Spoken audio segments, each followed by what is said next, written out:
UK ਤੋਂ ਖਬਰ ਆ ਰਹੀ ਹੈ, ਯੂਕੇ ਦੇ ਵਿੱਚ ਜਿਹੜੇ ਜਿਊਆਂ ਦੇ ਧਾਰਮਿਕ ਸਥਾਨ ਹੁੰਦਾ ਆ, ਸਿਨੇਗੋਗ ਆ, ਉੱਥੇ ਕਹਿੰਦੇ ਵੀ ਹਮਲਾ ਹੋਇਆ ਆ, 2 ਜਣਿਆਂ ਦੇ ਮਰਨ ਦੀ ਜਿਹੜੀ ਆ ਉਹ ਖਬਰ ਆਈ ਆ। ਤੇ ਕਹਿੰਦੇ ਵੀ ਇਸ ਟਾਈਮ ਇਸ ਹਮਲੇ ਨੂੰ ਅੱਤਵਾਦੀ ਹਮਲੇ ਦੇ ਤੌਰ ਦੇ ਉੱਤੇ ਦੇਖਿਆ ਜਿਹੜਾ ਹੋ ਜਾ ਰਿਹਾ ਆ, ਉਸ ਤਰੀਕੇ ਦੇ ਨਾਲ ਟਰੀਟ ਜਿਹੜਾ ਉਹ ਕੀਤਾ ਜਾ ਰਿਹਾ। ਯੂਕੇ ਦੀ ਪੁਲਿਸ ਨੇ ਇਹ ਦੱਸਿਆ ਆ।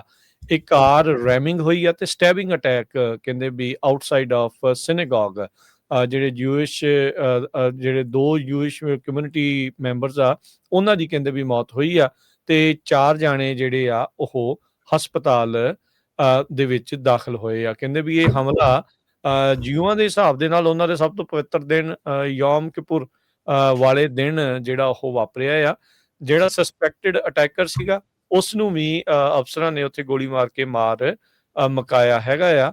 ਤੇ ਕਹਿੰਦੇ ਵੀ ਉਹਦੇ ਇਦਾਂ ਲੱਗ ਰਿਹਾ ਸੀਗਾ ਵੀ ਜਿੱਦਾਂ ਉਸ ਨੇ ਐਕਸਪਲੋਸਿਵ ਡਿਵਾਈਸ ਦੇ ਨਾਲ ਭਰੀ ਹੋਈ ਜਿਹੜੀ ਵੈਸਟ ਆ ਉਹ ਪਹਿਨੀ ਹੋਈ ਸੀਗੀ। ਸੋ ਇਸ ਅਟੈਕ ਨੂੰ ਡਿਕਲੇਅਰ ਕੀਤਾ ਗਿਆ ਟੈਰਰਿਸਟ ਇਨਸੀਡੈਂਟ ਦੇ ਤੌਰ ਦੇ ਉੱਤੇ, ਤੇ 2 ਜਣਿਆਂ ਨੂੰ ਹੋਰ ਗ੍ਰਿਫਤਾਰ ਯੂਕੇ ਦੇ ਵਿੱਚ ਕੀਤਾ ਗਿਆ ਆ। ਡਾਊਨਿੰਗ ਸਟਰੀਟ, ਜਿੱਥੇ ਯੂਕੇ ਦਾ ਪ੍ਰਧਾਨ ਮੰਤਰੀ ਬੈਠਦਾ ਆ, ਜਿਹੜੇ ਕਾਇਰ ਸਟਾਈਮਰ ਆ, ਉਹਨਾਂ ਨੇ ਉੱਥੇ ਐਮਰਜੈਂਸੀ ਮੀਟਿੰਗ ਹੁਣ ਇਸ ਬਾਬਤ ਜਿਹੜੀ ਉਹ ਸੱਦੀ ਆ।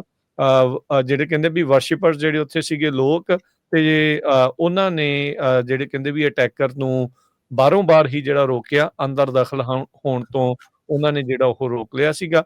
ਤੇ ਪਰ ਬਾਅਦ ਦੇ ਵਿੱਚ ਜਦ ਪੁਲਿਸ ਉਦੋਂ ਤੱਕ ਪਹੁੰਚਦੀ ਆ ਤੇ ਉਹਨਾਂ ਨੇ ਉਸ ਜਿਹੜਾ ਅਟੈਕਰ ਆ, ਉਸ ਨੂੰ ਜਿਹੜਾ ਉੱਥੇ ਗੋਲੀ ਦੇ ਨਾਲ ਮਾਰ ਮੁਕਾਇਆ ਆ। ਸੋ ਇਹ ਯੂਕੇ ਦੇ ਵਿੱਚ ਅੱਜ ਅੱਤਵਾਦੀ ਹਮਲਾ ਜਿਹੜਾ ਉਹ ਗਰਦਾਨਿਆ ਗਿਆ ਆ। ਜਿਊਆਂ ਦੇ ਜਿਹੜੇ ਪੂਜਾ ਵਾਲਾ ਸਥਾਨ ਹੁੰਦਾ ਹੈ ਸਿਨੇਗੋਗ, ਉੱਥੇ ਹਮਲਾ ਹੋਇਆ ਹੈ।